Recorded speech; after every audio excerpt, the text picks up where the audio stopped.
Портфель существующих проектов ГЧП на 2023 год охватывает множество сфер – от сельскохозяйственной поддержки до инфраструктурного развития. Успешными проектами считаются открытие 2 центров компьютерной томографии в городе Бишкек и ремонт бассейна юношеской спортивной школы в Канте. Также подписано соглашение по проекту «Реконструкция бассейна школы номер 69 в Бишкеке». Мы приняли все необходимые подзаконные акты, новую программу развития ГЧП до 2026 года. И можно сказать, что количество проектов увеличилось в разы. Ранее было реализовано 3 проекта, практически реализованы. Сейчас уже подписано и на стадии реализации у нас уже 19 проектов. Большое количество проектов на стадии подготовки, 6 проектов на конкурсном отборе. Реализуются проекты в различных секторах, это в сфере здравоохранения, по установке компьютерных томографов, установке литотрипсии, организация диагностического центра в Волжской области.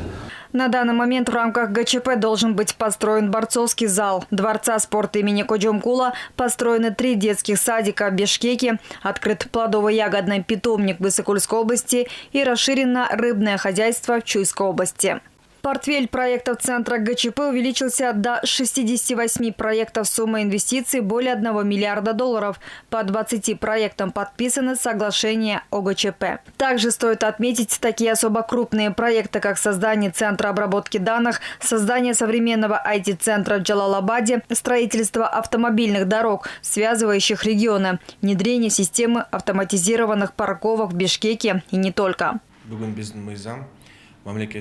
На сегодня в рамках закона о государственном частном партнерстве созданы хорошие условия в части нормативно-правовой базы. Стоит отметить, что для участия в конкурсе достаточно одного заявителя. Максимальное время реализации проектов продлено до 49 лет.